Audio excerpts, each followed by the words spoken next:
Picking up the pulse of the day, now joining us is Akinlere Akinyiga, who is a tax and regulatory expert. You're very much welcome to the pulse of the day. Thank you, Frank. Thank you for having me once again. Let us start with MultiChoice Nigeria. They recently reported a loss of 243,000 subscribers in just 6 months, and they're citing economic challenges. What does this signal about the sustainability of subscription-based business model in volatile markets like that of Nigeria? Absolutely, without doubt, the recent loss of 243,000 subscribers reflects the broader challenges that subscribers, that subscription-based business model faced in a volatile economy like Nigeria. This tends to highlight the external economic pressure, such as the currency devaluation, the inflation, and reduced consumer spending power that has significantly affect the business in Nigeria.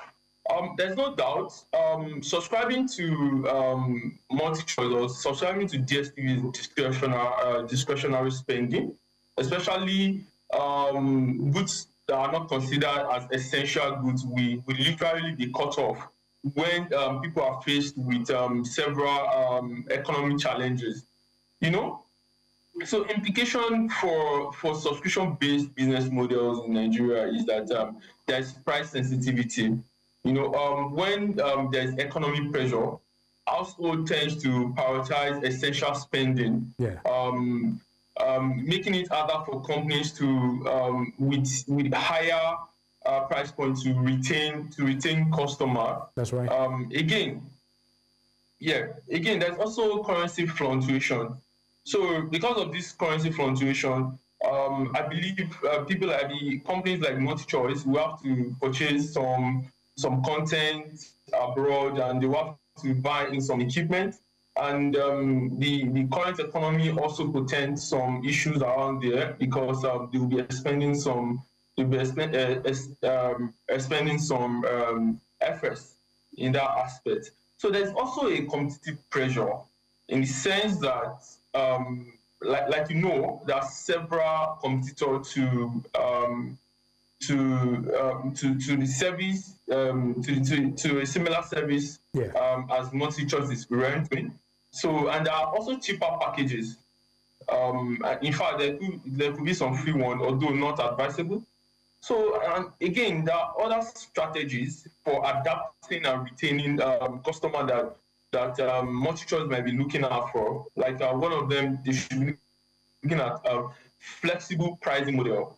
So that way, I mean, a lot of Nigeria has clamored over the years for pay-per-view.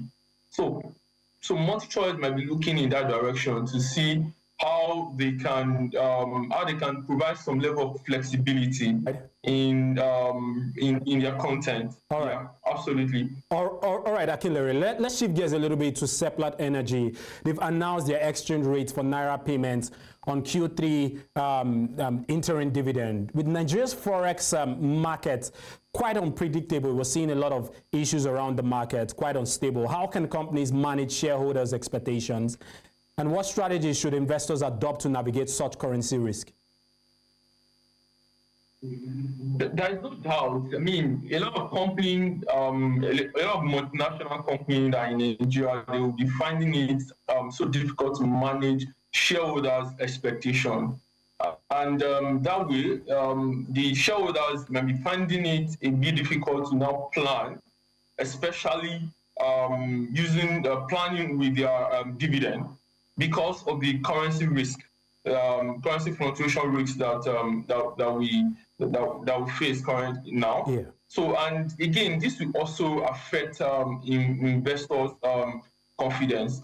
So there are several strategies that both the companies might use to manage shareholder expectation. One of them is transparent communication.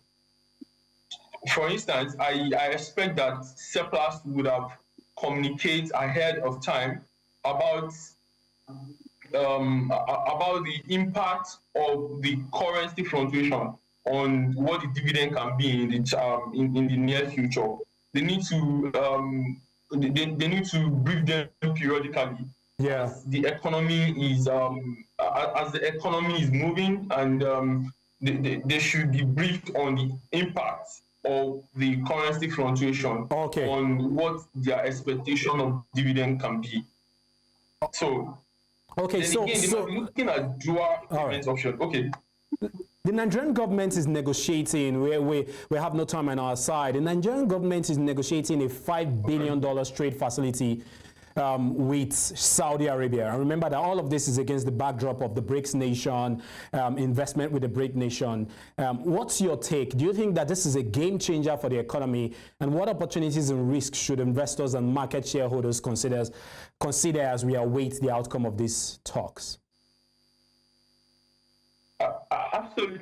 I mean, this could be a transformative idea, and which we offer the potentially much needed boost for Nigeria economy to enhance infrastructure funding, foreign investment, and but I believe that as the details unfold, investors and market stakeholders should weigh both the opportunity and risk associated with the deals. So one of the opportunities that investors and market stakeholders can be looking at is increased foreign direct investment. I mean, like with this trade, these trade facilities could be coming into some sector, and market stakeholders should be looking at playing in those sectors. I mean, some of the sector could be the agricultural sector and infrastructure sector. And so, again, one of the opportunities could be improved infrastructure development, because such funds will definitely be tied to a particular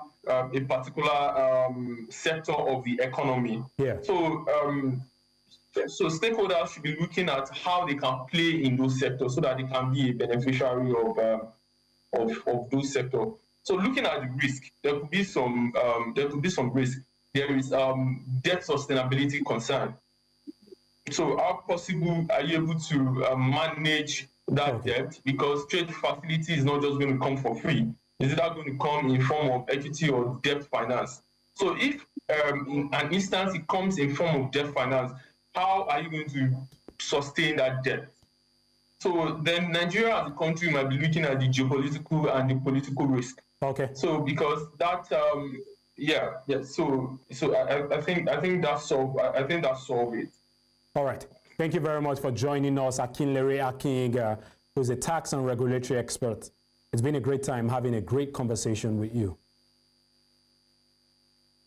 Thank you, Frank. Thank you for having me once again.